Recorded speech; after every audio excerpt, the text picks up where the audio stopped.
Good morning, শুভ শনিবার। আশা করি সবাই নিশ্চয়ই ভালো আছো।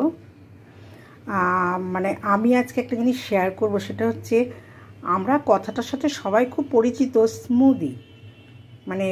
আমাদের যাদের একটু বয়স হয়ে গেছে 50 ওভার, তাদের দেখবে একটু কনস্টিপেশন প্রবলেম হয়, ওয়েট একটু বেড়ে যেতে থাকে। আর সবথেকে যেটা বেশি বলবো সেটা হচ্ছে যারা সুগারের মেডিসিন নেয় তাদের দেখবে একটু কনস্টিপেশনের ধাঁচ থাকে, আর তখনই মানুষ একটু মোটা হয়ে যায়। যাদের আমাদের মতো ফিগার, একটু থেকে একটু হলে মোটা হই, স্মুদি হচ্ছে ভেরি ভেরি স্পেশাল একটা মেডিসিন বলতে পারি। আমি মেডিসিনই বলবো। মাঝে সপ্তাহে অন্তপক্ষে 2-3 দিন, রোজ না হয়, রোজ খেলে তো খুবই ভালো। দেখো আমি না, এই যে বাটিটা দেখছো, এই বাটির এক বাটি ওটস, যেটা প্লেন ওটস, চিড়ের মতো দেখতে, যেটা ওই প্লেন ওটসটাকে আমি কী করেছি, খোলা কড়াইতে একদম কড়াইতে কিছু না দিয়ে ভেজে একটু নেড়ে নিয়েছি, জাস্ট কাঁচা গন্ধটা যাওয়ার জন্য। দেখো এবারে না আমি এইটাকে এর মধ্যে দিয়েছি, দিয়ে আমি একটু ঘুরিয়ে নেব মিক্সিতে। হ্যাঁ, প্রথমে একটু ঘুরিয়ে নিই। দেখো মিক্সিতে একটু জাস্ট ঘুরিয়ে নেওয়ার পরেই এরকম এসছে। দেখো একটা পাউডার মতো হয়ে গেছে, দেখো বুঝতে পারছো তোমরা, পাউডার হয়ে গেছে।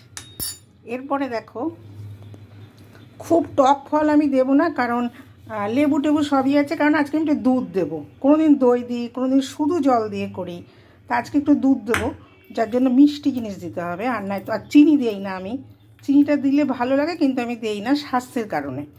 তাই একটু মিষ্টি আপেল, একটু মিষ্টি গ্রেপস আঙুর দিচ্ছি, দিয়ে ফ্রিজ থেকে বার করা ঠান্ডা একটু দুধ দিয়ে দিলাম। পুরোটা দুধ দেবো না, কারণ অতটা দুধ হজম করতে পারবো না, তাই জন্য একটু জল দেব। শুধু জলেও করা যায়, তাহলে আবার চিনি একটু দিতে হয়, সেটা আবার হেলদি নয় না। এটা দিয়ে আমি একটু মিক্সিতে ঘুরিয়ে নেব। দেখো ঘুরিয়ে নেওয়ার পরে না এরকম এসছে। হ্যাঁ, আপেলের খোসা টোসা কিছু ফেলার দরকার নেই, কারণ আপেলটা খুব ভালো করে ধুতে হবে, খোসাতে তো ফাইবার থাকে, কেন ফেলবো।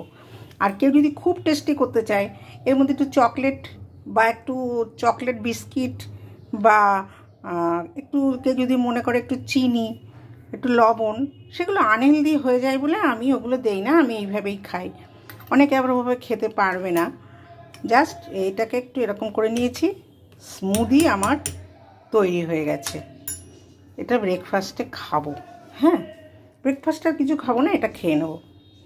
তাহলে কি হয়, এটার উপকারিতা অসীম। আমি নিজে উপলব্ধি করছি, নিজে ফিল করেছি, নিজে উপকার পেয়েছি, তাই জন্য আমি তোমাদের বলছি। সবচেয়ে বড় কথা হচ্ছে কনস্টিপেশনটা দূর হয়ে যায়। আর ওয়েট লসের তো একটা ব্যাপার আছেই। ওটস সবসময় খিচুড়ি করে খাওয়া সম্ভব নাও হতে পারে। এটা খুব ইজি প্রসেস, অথচ খুব হেলদি, পেটটাও ভরবে, সব কিছু প্রবলেম দূর হবে।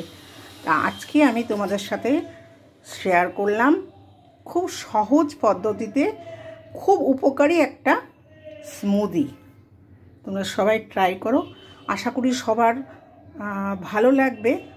আর তোমরা যারা এটাকে ভালোবেসে নেবে, ভিডিওটাকে শেয়ার করে দিও।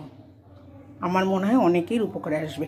অনেকেই জানে, তবু আমি যে একদম পুরো হেলদিভাবে বানাচ্ছি, খুব সহজ পদ্ধতিতে, সেটা তোমরা একটু শেয়ার করে দিও।